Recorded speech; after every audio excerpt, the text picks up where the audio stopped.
Ah, as marchinhas, as modinhas, as músicas de carnaval, maliciosas, buliçosas e engraçadas, algumas até com ferinas críticas políticas, e os ritmos e os instrumentos, violões, cuícas, coisa nunca vista, tamborins, reco-recos. E finalmente, coroando tudo, as escolas de samba e o desfile feérico dos enormes carros alegóricos das sociedades carnavalescas, coisa absolutamente inédita para nós, com seus nomes esquisitos, fenianos, tenentes do diabo, cada qual mais imponente, mais fantástico, mais brilhante, mais deslumbrante, mais mirabolante e, para mim, nada menos que acachapante. E pensar que a gente não compreendia nem a metade do que estava acontecendo. Todo aquele alarido, todas aquelas luzes, toda aquela agitação, toda aquela alegria desenfreada, tudo isso nos deixou literalmente embriagados e tontos de impressões e sensações tão novas e tão fortes que nunca mais esqueci aqueles dias delirantes. Vi muitos carnavais depois daquele, participei mesmo de vários e curti-os muito, mas nada, nunca mais, se comparou com aquele primeiro carnaval no Rio de Janeiro, um banho de Brasil inesquecível. Transplante de menina, Tatiana Belink. Boa tarde, pessoal. Olá, tudo bem? Bem-vindos mais uma vez ao espaço formativo, criado pelo Núcleo Pedagógico, pela equipe de língua portuguesa da Diretoria de Ensino de Mauá. Eu sou a professora Rose França, PCNP de língua portuguesa, e nós vamos falar hoje sobre memórias literárias. Para esse bate-bola, para essa prosinha gostosa que nós vamos tecer hoje, nós convidamos a professora Kyoko Hara Tamai, que trabalha na Escola Estadual Iracema-Crem, em Mauá. Tudo bem, professora? Tudo bem, graças a Deus. Tudo bem? É muita satisfação tê-la aqui conosco, tá? E espero que teçamos, neste momento, uma tarde bastante proveitosa, falando das memórias literárias. Tudo bem?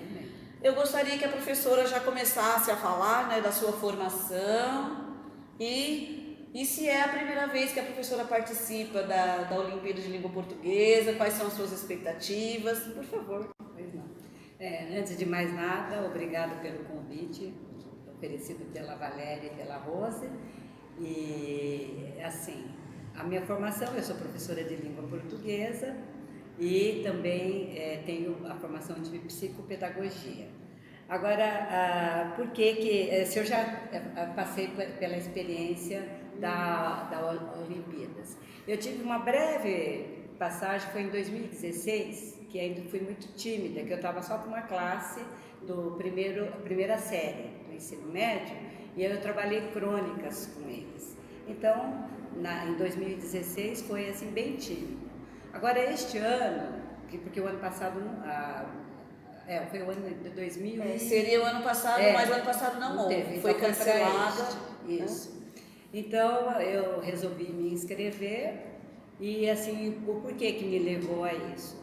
Porque assim, na minha opinião, participar de Olimpíadas, concursos literários, concursos de poesias, é uma riqueza e não é sempre que nós temos essa oportunidade, porque vai assim, oferecer uma diversificação para os nossos alunos no ambiente escolar.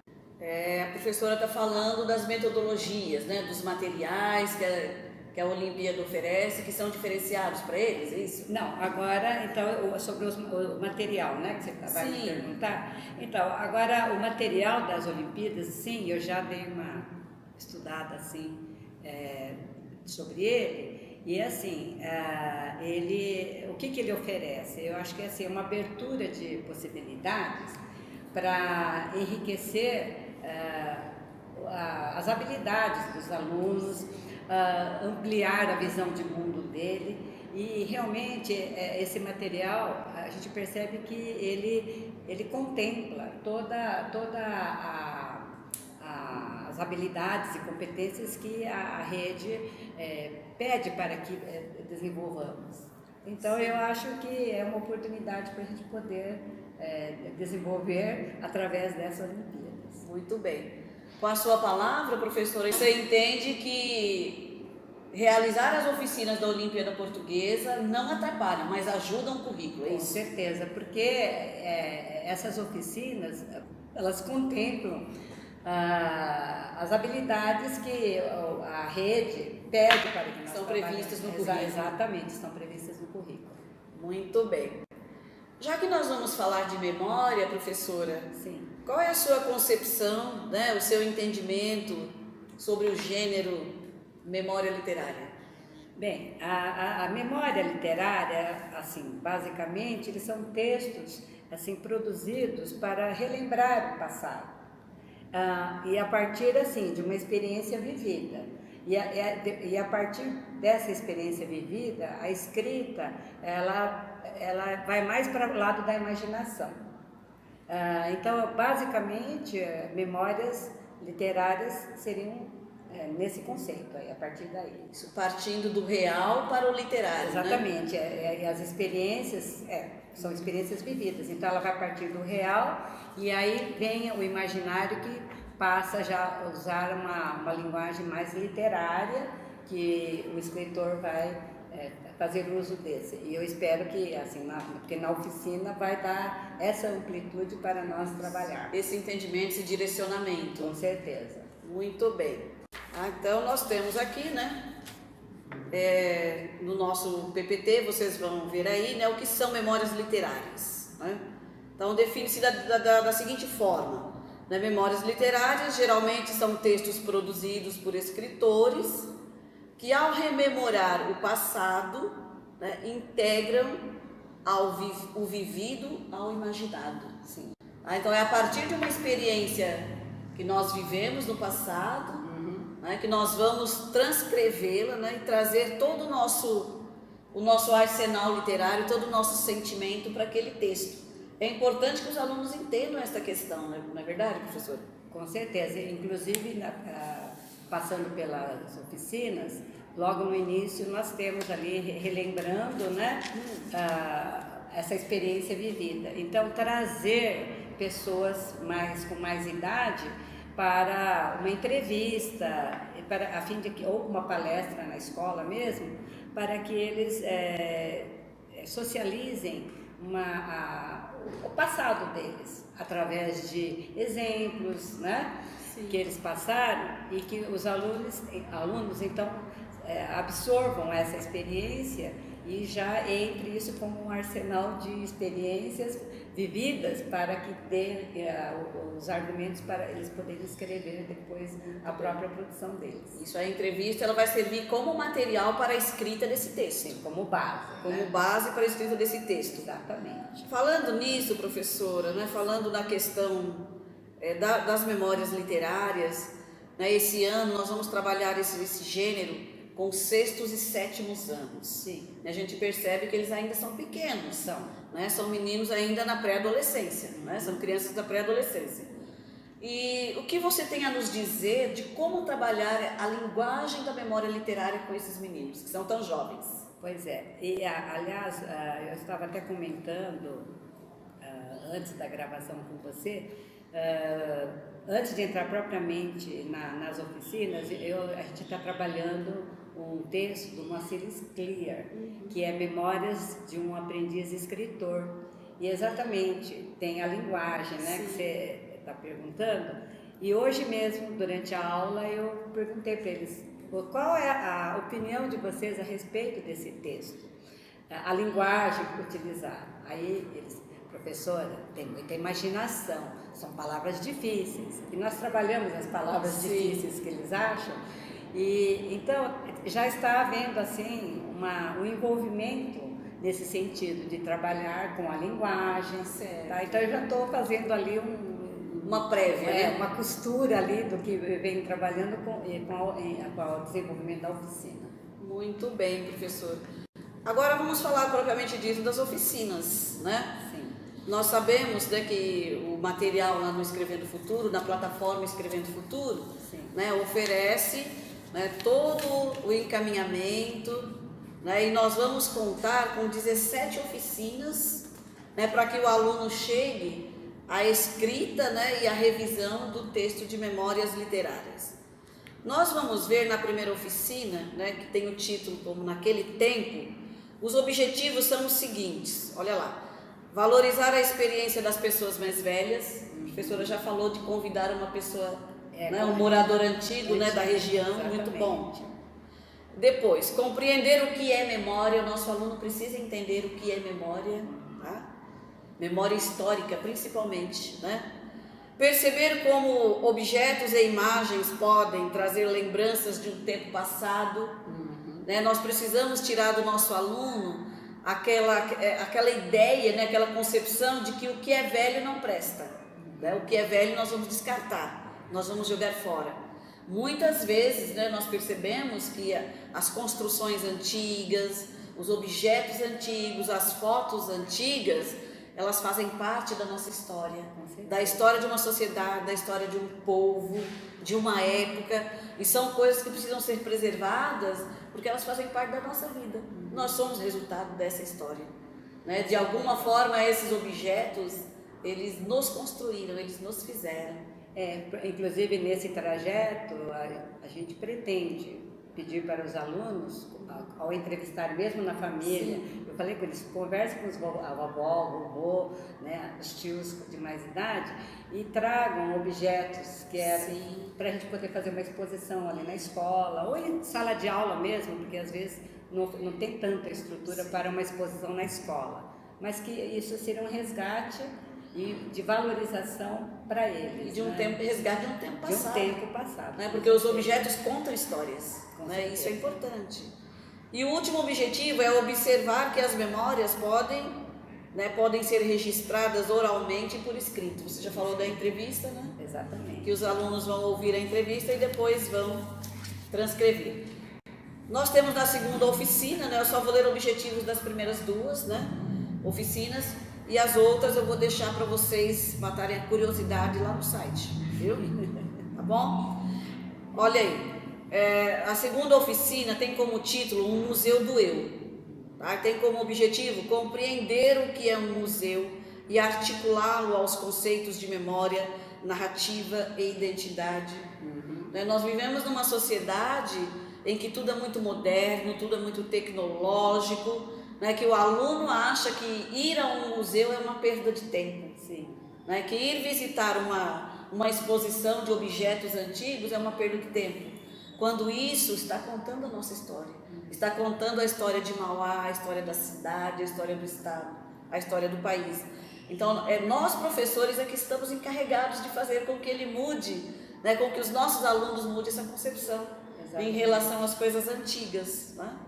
No segundo objetivo é estabelecer relações entre a memória individual e a memória coletiva, né? Porque existe uma relação, né? Quando a minha avó faleceu, né, há uns 15 anos atrás, ela deixou muita coisa antiga e eu peguei para mim uma saladeira oval, né? E aquela saladeira tinha uma história, tanto que quando ela se quebrou eu senti muito, porque não era para usava e quebrar, né? Foi bem assim. Porque ela foi feita, eu olhava do verso dela, foi feita na década de 50, na porcelana real.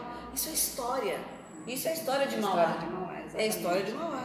Né? A porcelana real foi uma das primeiras indústrias que se estabeleceu aqui em Mauá e empregou muita gente. As famílias antigas de Mauá, né, sempre tem algum antepassado que trabalhou na porcelana real, porque ela empregou muita gente. Então a gente percebe o quanto os objetos antigos eles podem contar dias de história e os alunos precisam entender o valor dessas coisas. Com certeza. Continuando então, observar que as memórias podem ser ressignificadas por meio da transmissão oral, da arte e da escrita. Né? Nesse ponto, até que ponto os nossos alunos, né, ou nós mesmos, né, podemos, a partir de um objeto histórico, a partir de um fato histórico, ou a partir de uma história que ouvimos, né, oralmente, transformar isso num objeto literário. É muito interessante isso, né? Então nós percebemos que o trecho que você leu, que você está estudando do Moacir Scliar, né, ele faz exatamente isso. Né? Ele transforma suas memórias, suas reminiscências em um texto artístico, um texto literário. Inclusive porque ele coloca a profissão de escritor, que ele é um aprendiz de escritor, e ele compara com o carpinteiro, o pedreiro, e cada um tem o seu material de trabalho. Mas o escritor, o material de trabalho dele são as palavras e a imaginação, que ele frisa bem isso nesse texto. Olha que coisa linda. Então é bem esse resgate que vem de uma exposição, do eu, né? Então você tem lá algo concreto e a partir daquilo vem a escrita, a originalidade, né, das palavras, a criatividade e daí vem a criação. Exatamente, daí surge o texto artístico, né? O texto literário. Na terceira oficina, vamos combinar, né, o título. Na quarta, semelhantes porém diferentes. Na sexta, primeiras linhas. Na sétima, tecendo os fios da memória. Oitava, lugares que moram na gente. Na nona oficina, na memória de todos nós. Na 10ª oficina, marcas do tempo. 11ª, ponto a ponto. 12ª, a entrevista. Você percebe que só na 12ª nós vamos chegar à entrevista. Exatamente. Por quê? Porque o aluno precisa entender todo esse processo de valorização histórica primeiro, para depois ele conseguir valorizar a história que ele ouvir e transformá-la num texto literário. Muito interessante isso. Esse percurso é interessante, né? Na 13ª, da entrevista ao texto de memórias. 14ª, como num filme. 15ª, ensaio geral. 16ª, agora é a sua vez. E na 17ª, os últimos retoques, que nós vamos partir aí para a revisão, né, do texto dos alunos. Tá, já uma vez que você falou do percurso, eu queria comentar lá na oficina 3, é apresentado um plano de trabalho. Eu achei muito interessante porque ali tem um passo a passo para o professor trabalhar, né, com os alunos. Então isso já dá um norte para nós também. Eu já direciona, muito interessante. Direciona o trabalho do professor. Com certeza. E muito depois bom. Também quando você vai chegando lá no ponto a ponto, porque aí vem, né, que seria a pontuação. Certo. Esse 7º ano que eu estou trabalhando, eles têm muita dificuldade. Eu comecei o ano já com um diagnóstico focando. Eles têm muita dificuldade de a parte estética mesmo. Organizar o texto, né? Para organizar. E a estética mesmo do parágrafo. Agora ele está tudo bonitinho. Agora vamos organizar dentro do parágrafo. O recheio já estava né? Visando aí as Olimpíadas, porque como é que vai produzir um texto se não, a estética não está legal? Então tudo isso, e no ponto a ponto já estava na previsão, né, na minha programação, trabalhar a pontuação. Então já contempla também a oficina, por isso que eu achei muito válido, porque ele já... Né, engloba tudo que você precisa trabalhar nas aulas de língua portuguesa. O 2 em 1, né, no caso. E o ponto a ponto é a 11ª oficina. Pois né? Então, muito interessante. A gente vai perceber que o caminho dessas oficinas, como a professora já disse, só reiterando, né? Ela contempla todas as possibilidades do aprendizado da língua. Com certeza. Né? Desde a questão da organização do texto, né, dos episódios que serão encadeados, até a questão da reflexão linguística. Né? E é motivacional, porque a gente está trabalhando com uma diferenciação, né? Uma aula diferenciada, sai da rotina e a consequência é o aluno, eu acredito, né? Valorizar mais o ensino, né? E a aprendizagem dele, no caso. Né? Agora, professora, eu gostaria que você contasse para a gente, em poucas palavras, né? Diante dessas 17 oficinas que nós temos aí, né? Você já falou um pouquinho sobre motivação do aluno para esse trabalho, né? Para o desenvolvimento de todas essas oficinas. Sim. Né? Por onde você começaria? Considerando que são crianças de 6º e 7º anos. Pois é, bom, eu já comecei na parte da... Então, eu trabalhando com o texto do Moacir Scliar, porque nós temos o livro didático, então, que eles têm em mãos, é algo concreto. Então, eles já, porque, deixa eu abrir uma parte, nós estamos com dificuldade de data show, para a gente projetar esse material. Então, antes, eles estão já providenciando isso. Eu falei, eu vou adiantar. Sim. Então, para adiantar, eu vi o material, né? Falei, dá para eu adaptar. Então, é assim, professor que tem dificuldade de lidar com tecnologia, eu acho que não custa fazer as adaptações. Certo. E vai entrelaçando. Quando pode usar, porque lá nós temos 4 professores que irão trabalhar em uma sala só. Então a gente tem que fazer o revezamento. Sim. Então aí a gente vai conversando e fazendo as adaptações. Então eu acho que nesse percurso ele é longo, porque são 17 oficinas, né? Porém, eu acho que precisa ter paciência, mas assim, porque não adianta querer atropelar, porque o aluno, você perguntou, 7º ano, tem que ir naquela cadência mesmo. Sim. Sabe? E cada vez, igual hoje que eu dei essa aula, no ritmo deles, né? Exatamente, sobre a linguagem tem a parte da interpretação e compreensão do texto. Apenas 3 questões que eu trabalhei com eles, tudo dentro desse gênero, né? Porém, eles falaram, nossa professora, hoje a aula foi tão legal, né? E passou rápido, sabe? Então, assim, essa motivação que não importa, não sei se vai dar tempo até lá no final trabalhar com as 17. Eu acredito que dará. Até agosto, né? Até agosto, né? Então, mas assim, a gente precisa ter muita paciência e ter fôlego mesmo. Exatamente, né? Realmente que é o trabalho de fôlego. Com certeza. Nós temos aqui, né, por onde começar. Nós temos algumas sugestões aqui. Né, o levantamento de antigos moradores, a professora já deu essa sugestão. Sim. É importante também, quando for entrevistar esses moradores, né, já levar uma série de questões elaboradas. Isso, em sala de... Exatamente. Está numa das oficinas também, né? Tá, tem. Aliás, assim, na questão da entrevista, antes, eu pretendo ver, então, como eu te disse, um morador antigo, fazer uma palestra. Ele falar todas as curiosidades... Todo o percurso dele, né? De Mauá. E os alunos vão ouvir e anotar que ponto que eles se interessaram mais. E aí, depois a gente faz uma revisão na sala de aula, aí a gente pontua, então, na lousa, as perguntas, o direcionamento, né, dos interesses de cada grupo e fazer a entrevista. Muito bom, é uma boa ideia. A gente pode também, direcionamento da entrevista para um aspecto determinado do lugar, né, porque é importante o quê? O aluno não ficar escolhendo vários aspectos daquele lugar. Sim. Porque todos os lugares têm muitos aspectos, né? Mas é importante que o aluno ponha o foco dele num determinado ponto. Né? O que aquela pessoa, aquele senhor, né, aquele morador ressaltou na sua fala? Foi sobre as pessoas do lugar? Foi sobre uma festa do lugar? Foi sobre o rio, né, que banhava essa região? Né, sobre o quê? E o menino focar naquele ponto. Sim. Escrever a sua memória a partir daquele ponto. E aí ele dá abertura novamente para trabalhar o coletivo com os professores, né? Na interdisciplinaridade. Sim. Igual você disse aí, o Rio, que interessou, o professor de geografia vai lá e ele amplia a aula dele. Então ele é bem interdisciplinar também, as oficinas, né, no caso.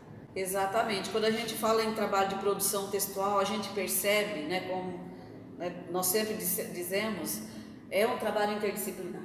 O professor de português, ele não pode mais ficar sozinho com leitura e com produção textual. Porque sempre sobra, né? Língua portuguesa, mas a partir do momento que você começa a direcionar o envolvimento, quem vai sair lucrando com tudo isso é o aluno, porque a visão de mundo dele vai ampliando. Né? E você pode também, professora, convocar mesmo, né, os professores de história e de geografia para trabalharem contigo nesse projeto. Né? Porque eu acho que ninguém melhor do que o professor de história, com o seu discurso histórico, né, explicar para o menino os acontecimentos dessa região.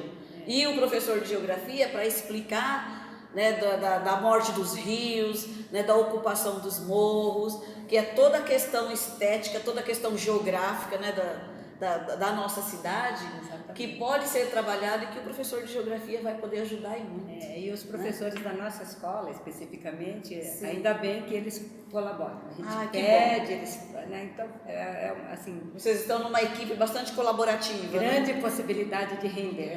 Que bom, muito bom, professora, muito interessante. Uhum. Então, continuando mais um pouquinho, né? A Ecleia Bose, ela é uma historiadora, né? E ela diz o quê, né? Ela escreve no seu livro Memória e Sociedade, Lembrança de Velhos, da Companhia das Letras, em São Paulo, de 1994, ela escreve memórias de pessoas mais velhas que moram na cidade de São Paulo, né? E ensina que não devemos perder a oportunidade de conversar com os idosos, pois com certeza eles têm muito a nos contar. Então, as memórias literárias, elas vão nos levar a rebuscar estas pessoas, a tirar essas pessoas lá do seu anonimato, né, e trazê-las para a sala de aula para que elas nos contem tudo aquilo que elas viveram, né, e elas têm muitas histórias para contar, pode ter certeza. Tem sim. E eles adoram, né, contar essas histórias da vida deles lá. Então seria realmente reviver e depois a possibilidade do aluno literariamente transcrever essa lembrança da pessoa idosa, no caso. Exatamente. Né? E a gente percebe o quanto esse trabalho é importante para o desenvolvimento de habilidades socioemocionais. Com certeza. Né? Por quê? Virar uma pessoa idosa, né? Falar com os meninos de 6º e 7º ano, né? Tudo aquilo vai criar já uma esfera de respeito, de aceitação, né? De acolhimento, e com certeza essas crianças vão ficar melhores. Vão sair desse encontro e dessa experiência melhores do que entraram.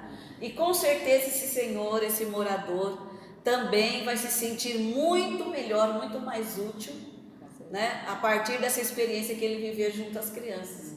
A gente percebe o quanto isso é bom, o quanto isso faz bem. Né? É o entrelaçamento emocional. Né? Exatamente. É a autoestima de ambas as partes, né, que melhora. Exatamente. E nada melhor e nada mais agradável do que a gente contar a história da vida da gente. Com certeza. Nós que não somos idosos, né? Nós gostamos de contar o que nos acontece, imagina os idosos. Como se diz, né? Recordar é viver. Exatamente.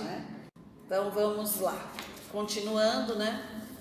Nós vamos ver agora o trecho do texto do aluno. Nós vamos ver só um trechinho, né? Em virtude do tempo, só para vocês terem uma ideia como o aluno pode, né, chegar à criação mesmo de uma memória literária. Ele fez a entrevista, certamente, passou por todo esse processo e escreveu esse pequeno texto. O título é Festa na Cidade de São Martinho. No ano de 1936, foi criada na cidade de São Martinho uma festa para comemorar o fim da colheita e divulgar a cultura agrícola da região. Com o passar dos anos, essa festa foi crescendo e se tornando famosa. Quando se aproximava o mês de setembro, as pessoas ficavam eufóricas, aguardando a chegada da comemoração. Na festa havia fogos de artifício, comidas e bebidas típicas, muitas luzes e bandeiras coloridas. Também havia bailarinos, sempre animado pela banda da cidade. Se vocês quiserem ouvir, né, ou conhecer o final dessa história, acessem lá no Escrevendo Futuro, né, nas oficinas, né, do Se Bem Me Lembro, né, que vai tratar justamente do gênero Memórias Literárias, e você verá o final desse texto, a continuação e o final desse texto. Tudo bem? Nós vamos partir para uma questão agora, que é os aspectos e os aspectos específicos de uma memória literária. Né? Como é que se constrói uma memória literária? Que aspectos eu preciso reconhecer no texto que o aluno entrega para mim, como se fosse uma memória literária, professora? O que você tem a nos dizer? Bem, então aí a gente entra no campo das características do gênero, né? Sim. Então, como memórias, você está se remetendo ao passado, então nós temos assim, você está num tempo presente, então você vai comparar o presente com o passado. Essa é uma característica que tem que aparecer no texto. Sim. Né? E aí, assim, as palavras, igual a gente deu exemplo aqui, o idoso vem, naquela época falava-se assim, então palavras, expressões, né, que vai indicar a época que está sendo referenciada. Já entra no âmbito da linguagem. Exatamente. E aí o leitor vai se situar também, né, no tempo e no tempo passado, né, a partir disso. Os verbos, então entrando aí já na parte linguística, né? O pretérito perfeito e o pretérito imperfeito. Até nessa leitura que você fez, né, a gente percebeu esse uso. Que prevalece. Prevalece, prevalece. Agora aí também, o que é importante é fazer referência a lugares, objetos daquela época, porque está tendo memórias, né? Então isso aí também tem que existir, né? E também, assim, o modo de vida realmente da época, e se hoje não se conserva mais isso, que, com certeza, porque o modo de vida é essa parte social já, né? Sim. Que já foram modificadas também. A cultura, né, foi se modificando. Olha quanta coisa, então vai abrindo, né, para um gênero, esse gênero. Para a construção desse gênero. Exatamente. E aí, através das palavras utilizadas, evidenciar sentimentos, emoções, certo, né? Sobre impressões sobre os fatos da época. Sim. Igual lá da minha vida, não, Minha Vida de Menina, não, da Tatiana Belin, que é o texto inicial dela. Ela fala do carnaval. Sim. Né? E aí, nossa, as palavras que ela utiliza, a emoção da época, ela fala dos confetes, serpentinas, né? Certo. Então, transplante de menina. Transplante de menina, certo, né? Que também é bem isso, né? Ela evidencia esse sentimento que ela tem, e depois ela assistiu outros carnavais que já não é como o primeiro que ela viu. Vocês vão perceber que todos os gêneros, lá na plataforma Escrevendo o Futuro, eles terminam com uma grade de critérios, né, professora? Sim, sim. E isso vai ajudar o professor na revisão dos textos dos alunos. Isso é muito importante. E essa grade, ela vai mostrar exatamente o que cada gênero precisa apresentar e que é próprio dele, né? No caso das memórias literárias, né, nós vamos ver, o primeiro critério é o quê? É o lugar onde vivo. E eu preciso analisar de que forma. O texto que o menino me entregou, né, ele trata ou ele se reporta, né, de forma singular à cultura histórica local. A gente percebe que o menino não pode simplesmente falar do lugar. Ele tem que se reportar a um fato histórico local. A gente percebe que essa é mais uma complexidade do gênero memória literária, né, que nós precisamos ficar atentos. Tá? Na parte da adequação ao gênero e adequação discursiva, né, nós temos que perceber dentro do texto o seguinte: ele aborda aspectos da cultura e da história local, um acontecimento, um lugar ou um costume, né, que precisa aparecer isso no texto. É possível perceber que o autor fez entrevistas para recuperar lembranças de outros tempos relacionados ao lugar onde vive e trouxe a voz do entrevistado para o seu texto. Esse ponto eu penso que é um dos mais importantes. Por quê? Porque nós estamos escrevendo memórias com crianças. Exatamente, é verdade. E não tem como, a criança ela viveu muito pouco ainda, então ela não tem como rememorar fatos históricos. É por isso que ela precisa primeiro entrevistar uma pessoa mais velha, né, entrevistar um morador bem antigo do lugar e depois transcrever isso num texto literário. Tá? O texto resgata aspectos da localidade pela perspectiva de um antigo morador. Olha a importância, né, daquilo que nós falamos. O texto deixa transparecer sentimentos, impressões, apreciações para provocar sensações e envolver o leitor e transportá-lo para a época da vivência do narrador. Então você falou aqui, né, que o menino precisa escolher, né, a narração em primeira pessoa ou terceira pessoa. Exatamente. E fazer toda uma escolha lexical, toda uma escolha de palavras, de maneira que nos reporte aquele tempo antigo. Né? Como a Tatiana Belin que fez no texto dela. Né? Há palavras que ela cita no texto dela que nós nem sabemos o que significa. Né? Mas era uma expressão típica e própria daquela época e daquele tempo. Tá? Então isso precisa aparecer também no texto do menino, né? O texto está estruturado como uma narrativa e usa recursos de linguagem que lhe conferem características literárias. Precisa ter beleza. Não é? A literatura, ela tem que nos remeter à satisfação de ler algo belo. Porque não é a descrição pura e simples, e sim usar da linguagem literária. Exatamente, é a maneira como isso é descrito, né? A forma literária como isso é descrito. As referências a objetos, lugares, modos de vida, costumes, palavras e expressões que já não existem ou que se transformaram, reconstroem experiências e pessoas vividas. Muitos objetos, né, que nós sabemos que existem, né, que hoje não tem mais utilidade nenhuma hoje. Né? Por exemplo, uma lamparina. Né? É verdade. Tem alguma utilidade hoje uma lamparina? Quando a energia acaba, o que é que nós usamos? Nós temos lanterna, nós temos a lanterna do celular. Ninguém corre lá e pega uma lamparina. Né? Com certeza. E o texto dos meninos, ele precisa trazer esses objetos, né, da antiguidade. Por quê? Porque isso apareceu na fala do entrevistado. Né? É interessante por isso. Agora, a adequação do gênero, a adequação linguística, a professora já falou bastante, né, sobre a adequação linguística. As marcas de autoria, que é o trabalho específico com a linguagem, né, até que ponto os nossos alunos conseguem ser criativos da maneira como eles admiraram aí no Moacir Scliar, né, que eles disseram para você, como ele é criativo, como ele usa bem as palavras. Né? Então, a nossa esperança é que os nossos alunos também alcancem, né, essa maestria com a língua, de usar de maneira adequada as palavras, né, e a língua portuguesa, que o seu texto se torne um texto belo, né, um texto literário, algo muito agradável de ser lido, não é, professor? Sim. Pessoal, nós estamos finalizando o nosso percurso de hoje sobre memórias literárias. Eu agradeço imensamente a professora Kyoko pela sua participação, pela sua colaboração e a sua palavra, as suas palavras de muito proveito para todos nós, de muito aprendizado para todos nós. Muito obrigada, professora. Tá? Obrigada pela sua disponibilidade. Tchau, pessoal. Até a próxima. Muito obrigada. Tchau, tchau.